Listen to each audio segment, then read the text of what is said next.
time, it's time for us to celebrate a little bit of yesteryear, because Touring Car Masters are out there, Matt, and you're joined by my old friend Richard Crail. Go for it, boys. Thank you, Neil. Looking forward to this race here this afternoon after an unbelievable Armour qualifying session then, Richard Crail, for Sunday's Bathurst 1000 here at Mount Panorama. But we're going to go old school here with a grid in excess of 50 cars here in Touring Car Masters. Hey, matey, a great end to a great day on the mountain. I think the New Zealand Central Muscle Cars came over and played 26 cars from both the North and South Island of New Zealand joining us. But at the front, some familiar names at Mount Panorama: John Bowe and Glenn Seaton. Now, we should recap. Qualifying was abandoned this morning due to the fog that came down over the mountain.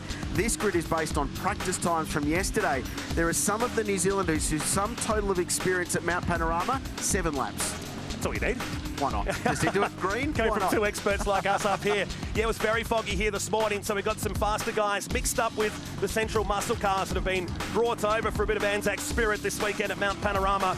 Some guys towards the back there. Darren Bill, one of our locals here, starting well down the pack, and Jim Richards starting even further down the field than he'd like to do. And right at the very tail of the field, a guy who's had podium finishes here the last 2 years that Touring Car Masters has visited the mountain, Eddie Abel-Nika, missed both practice sessions with a case of the shingles, I'm told. So he drove up from Melbourne last night. He will start that car from the back of the grid. Unfortunately, couldn't qualify this morning. So this is his first run at Mount Panorama all weekend long.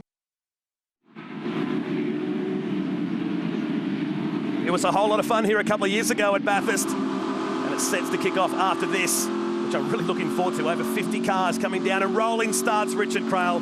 I love that at every circuit we go to, but none more so than here at Mount Panorama. Some famous surnames on the front row, Bowe and Seaton, as he pointed out, set on the practice times from yesterday. The field continues to sweep through the Woodstock chase. I've been looking forward to this for the better part of a fortnight now, as the green flag gets set to wave. Watch for the guys at the front, but some faster guys at the back as the green flag waves here at Mount Panorama, underway for race number 1 of the Touring Car Masters. Great start, Brett Youlden on the second row, and Adam Bressington with a lock-up in the Chevy Camaro outside of the second row. That's Stephen Johnson, the white GTHO Falcon, going up the inside. Race winner here 12 months ago. Good start from him. Everyone, touchwood through turn 1, A-OK. And you can see in that mix the XD Falcon of Dean Perkins. He's been the leading guy for Central Muscle Cars all weekend. That car has a Roush Yates NASCAR engine under the bonnet. It has got a lot of poke and a lot of torque going up the hill. He's already just on the cusp of the top 10 with guys like Jim Richards and Jason Gomersal. And everybody drove well through that first turn. I held my breath, but they were 3 wide for the majority of Mountain Straight, and they climb to tyre power cutting. There's the Midgley Falcon further back in the field, but it's Bowe leading us across the top of the shelf. Seaton and Johnson is next. We go back to Brett Youlden, who returned. He returned to Phillip Island, but great to have Brett back in car number 56. Challenging start in turn 1 for Adam Bressington in that yellow Chevy Camaro. Just got squeezed out wide there, locked a brake running into the corner, lost a couple of positions, but he'll bounce back. He's been really good since rejoining TCM a couple of rounds ago. Seaton second, good start for the Thunder Road Racing Mustang. Johnson up a couple of spots in the GTHO. No shortage of cubic inches for them. They'll be handy down Conrod Straight. Adam Garwood too, the young Tasmanian. Young guy from Launceston who's been racing at Toronto all year, Matt Nolte. He's traded up to his dad's, or traded across, we should say, for the Ford fans too. His dad's Ford Capri Piranha with a 302 Mustang engine under the bonnet. He's up to 7th place. He'd never seen this place before he got here this weekend. Really impressive job from the young Tassie kid. Super talent with a race win to his name this year at Adelaide during the Sunday morning race down there. We'll invert 50% of the grid and send him to the back. We've got that coming up on Sunday too, and Australia versus Kiwi stuff is really taking off here today. Through the chase for the first time. It's only 6 laps, so guys further back, like Jim Richards, for example, who's got a hustle right now. Great start, Dean Perkins, leading Kiwi driver. He's 9th. It's car number 175, the bright red XD Falcon. So started this one, cusp of the top 15. He's made up plenty of ground. You can see him back a shot as Garwood goes down the inside of Bressington and grabs P6 away from the Chevy Camaro driver. Jim Richards in the mighty AMC Javelin looking to do the same. Down into turn 1 they go again, held corner. They start through, he's still side by side with Adam Bressington. He was one of the ones that benefited, Matt, from qualifying being cancelled. I'm not sure he would have expected to be on the second row of the grid, but he's at top 6 or 7 pace in the rounds that he's contested so far this year, but he was pretty happy with P4 on the grid, given it resulted to, reverted to practice times when qualifying was cancelled. He's now got that very fast Falcon behind him, and Perkins is going very nicely. So inside the top 10, he's 9th. Bow and Seaton, the margin 0.6. We saw the last time out these cars raced was at the Phillip Island Grand Prix circuit on a fast flowing circuit, and Glenn pushed JB the whole way there, ran nose to tail with him for most of the racing that weekend, and took a win off him earlier on in the season. Actually, Eddie Abelnica broke a 70-odd race losing streak at Phillip Island too. It was a race for the Ford fans. It wasn't too well in the lead up to this. We saw Kim Jane aboard that car number 48. It's Jason Gomersall hanging tough inside the top 10, chasing Dean Perkins, the leading Central Muscle Cars racer at the moment. That's the red Falcon heading down the hill, and Gomersall and that beautifully prepared Matt Stone racing Tirana. Abelnica from 48th is now 34th after a lap of racing. That's not too bad for 6 and a bit Ks. 14 spots. Pretty impressive. Keep an eye on him too. See slippery substance flag being held down there through the bottom of the mountain here, down the Forest Elbow. So come down Conrod straight here, lap number 2. So Bow, less than 7/10 of a second between he and Seaton. Johnson is 3rd, Yulden, then Mark King is 5th. Adam Garwood on his dad Greg's car for this weekend's round. Jim Richards is 7th, Bresington, Perkins and Gomersall. And Karen Filosky, Midgley is next from the Central Muscle Cars Brigade. We go back to Cam Tilley aboard the Pacer, then Hopper, Mercer, Freestone. Back to Bruce Anderson and Tony Hunter back behind the wheel of the little Chevy Monza. It'll be really tough for the guys that have never seen this place before. There's been 8 Touring Car Masters rounds held alongside the Super Cheap Auto Bathurst 1000. 4 of them have been won by guys that have won the great race. 6 of those rounds have been won by guys with Bathurst 1000 start. So, like we say so often here, experience means so much. So the job that these guys are doing, the Kiwis who have never been here, and even some of the Aussie guys like Adam Garwood, who's now looking down the inside of Mark King at turn 1 and had to back out of that at the last minute, because otherwise there would have been a Capri parked in the door of a Camaro at Hell Corner. Spare a thought for those guys. They're doing a terrific job getting up to speed at this place. Garwood, the fastest guy on the circuit, Matt. 21.7 last time round. It's a way off the lap record, but given the lack of track time so far this weekend, impressive pace, and gets that move done on Mark King. So that puts him 5th. And Brett Yulden, his next target. He's brave. He gets past King after an attempt at Hell Corner. Finally gets the job done up there at Blundstone Bend. That's Brett Yulden, the next on the hit list here. He's in 5th position. He worked lap number 3 here. They climb the shelf at Mount Panorama, the first race of the weekend for the Touring Car Masters, combined field of the Australian cars and the Central Muscle Cars that we saw at Pukekohe Park last year. Looking forward to heading back over there in just over a month's time. Brett Yulden has been on the podium once here in Touring Car Masters in a round sense, and in the top 3 twice in races. So he's got prize at this place. Of course, the famous Yulden surname. His nephew Luke Yulden, the handy steerer in his own right, and in fact his brother Kent was very successful in production car racing. It's a great racing tradition, and on the back of that HQ GTS 350 they've got a great montage, I suppose, of all their racing successes. It's running a different livery this weekend. If it looks familiar, it's a bit of a nod of the head, I suppose, to the Bob Morris car, the Tirana A9X that Bob ran in 78, 79, won the Touring Car Championship with, on the podium here at the Mountain as well, I think, from memory, and it's a bit of a nod of the head to the great man. Bob's seen it too and likes it. We've seen a lot of that the past couple of months, as now Garwood pulls out. He's got the better line. Has he got the straight line speed? So go back to the battle at the front between Bow and now Seaton, closer than ever. He's taking Stephen Johnson, doing double duties along with this category and the Toyota 86 Series. Bow, Seaton, Johnson at the front of the field. This is a good fight. Mark King in front of his teammate Adam Bresington, and Jim Richards in the mix. We're talking about experience, getting towards the front of the field. Dean Perkins still running 9th, and first of the Kiwi runners who are all doing a terrific job. 3 to go. It's Bow by 3/10 at the line officially, but Glenn Seaton got a great run out of the elbow last time round and was tucked up behind the SLR 5000 Tirana. A couple of 5-litre cars at the front of the field. Chevy engine under the bonnet of the Tirana. The 302 Ford V8 in the little Ford Mustang, Thunder Road Racing Team Australia car. So they're very evenly matched. The Mustang a little bit better across the top of the mountain.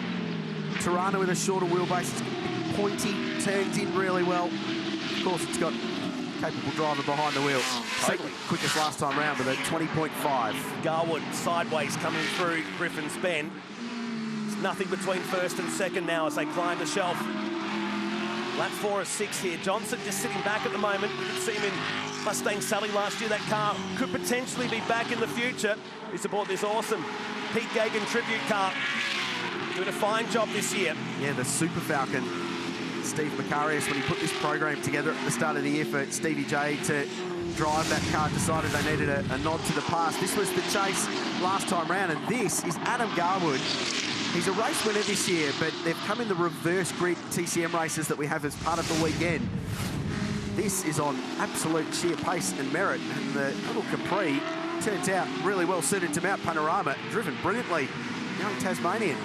So he's P4, clear of Brett Yulden, and this lap at least quicker than Stephen Johnson so far.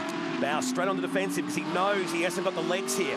Had to protect the line coming out as we look at Stephen Johnson, the big, massive, long gear lever for this Falcon. Let's have a listen to it as it heads down Conrod.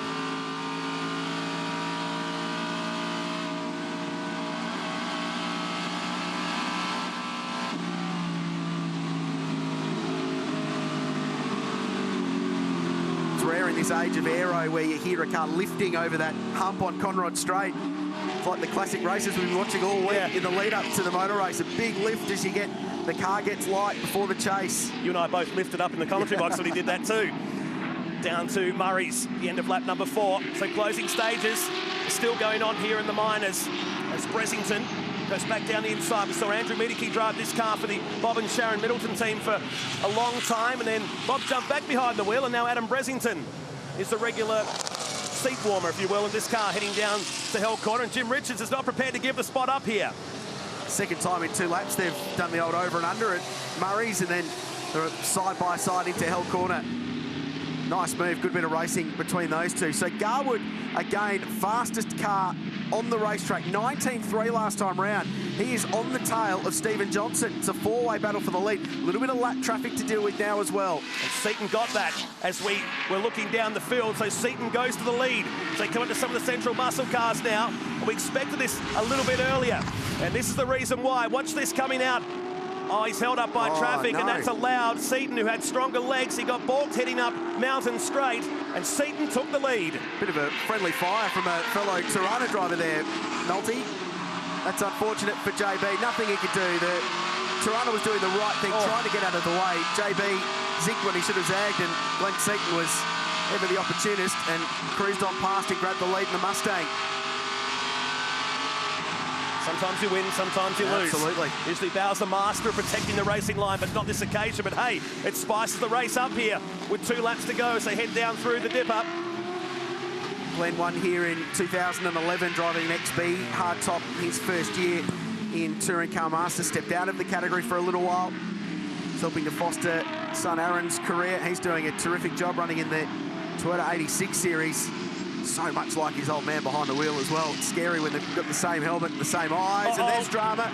Dr. John Elliott, one of the key protagonists from the Central Muscle Cars who helped bring the series over here, just tagged into a spin, and Keith Kasulki takes evasive action. So too, Cameron Tilley. And are they going to get away with this? Oh, they are. That was unbelievable right there. Tilley, there was no brakes left. And Dr. John Elliott would have been... I can't even say it. It's incredible. It was a big moment for Cameron Tilley in the Valiant Pacer, one of only 2 6-cylinder cars. In fact, the only 2 6-cylinder cars in the field caught up in that. So the run down to the elbow, watch the top of the screen.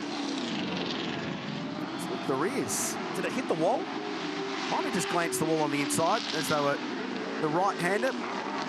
The HQ come winding up. Keith Kasulki. And gets away with it. You're right. Now, the 777 stops at the top of the tyre power cutting. So big blow up here for the 777 of Ross Graham. So that's on the entry of the cutting. We're on the final lap. That's been a substantial failure. So the leaders are coming to that now as they run up the hill. Oh, and now Garwood.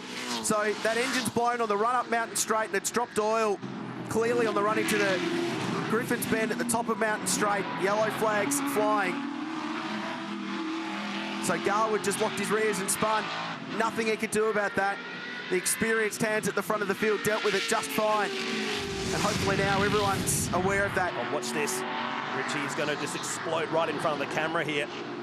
And there it goes. Dumping a ton of oil behind the back of the Tirana. But by then the damage was done, and this is Garwood. Oh, no, That's on his own. He was trying to pass Stevie J on the outside. Oh. So he just went in a little bit too deep and locked the rears. No oil, the problem there. It's a crease in the back of Dad's car. I'm sure he'll be waiting for a conversation back in the pits at the end of this.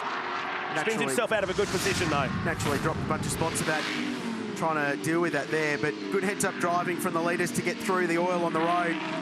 Ross from New Plymouth in New Zealand. That's really unfortunate for him. Hard-working guy, actually runs that car in tarmac rallies with his wife as a navigator. Suggest they'll need to do some work before they next team up. Look a little bit further back. Brett Yulden, Mark King, Bressington and Richards. This scrap has been going on since lap 1. Just in behind them too is Dean Perkins. So he's worked his way up to 8th place, the leading runner from the New Zealand Central Muscle Cars. And in 10th is John Midgley. He'll be second of the Kiwis. Really good performance by those guys. Great race so far in this one. Glenn Seaton, no stranger. He's done a victory here before in Touring Car Masters. He gained the benefit of the incident that happened on Mountain Straight, and Glenn Seaton aboard the number 30 Mustang picks up his second win in the Touring Car Masters here at Mount Panorama by just over a second to John Bowe. Stephen Johnson will fill the 3rd position, and I bet we'll see a smile through the open face helmet of Glenn Seaton. Fantastic job. Really impressive performance. Yulden holds out King, Bressington and Richards.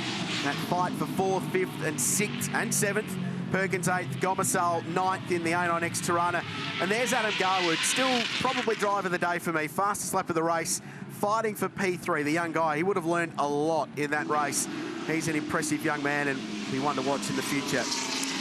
For the Central Muscle Car guys still coming down through the dipper here of the field. It was over 50 cars. A couple of little incidents in there, but everybody else drove very, very well. That's Bruce Anderson, car number 168, leading this little battle pack. Currently 17th outright, and they'll be the next cars to cross the line. He's actually had 2 starts, the Supercheap Auto Bathurst 1000, racing with his brother Wayne in the Pine Pack Mustang in 85 and 86 back in the Group A days. That's Wayne Mercer parked. He didn't make it to the finish line. This gaggle of cars coming to the end. He had Angus Fogg on the car too as well. Yep. Lit up. He's very busy these days over in New Zealand. So the rest of the field crossing the line here in race number 1 of the Touring Car Masters. We've got 2 big races still to come this weekend at Mount Panorama. 1.3 seconds was the margin 1st to 2nd. Seaton from Bowe, Johnson, Yulden, King, Bressington. Jim Richards was 7th, then Perkins, Gomersal and John Midgley completing the top 10. So Adam Garwood, great drive in the Capri. Unfortunate moment on the final lap, but holds his head high. Tony Karanfilowski next. David Hopper, one of the Kiwis, going very nicely. Paul Clark as well. Tony Hunter in the Chevy Monza for 23rd, with Leo Tobin in his Mustang in 26th place. So Abel Nico, nearly 19 spots, nearly 20 spots up in that race alone. Brendan Mason down there, Andrew Turner, Wayne Mercer stopped on the final lap, and a couple of retirees in that race, including Tony Barrow, that engine blow up the top of the mountain there.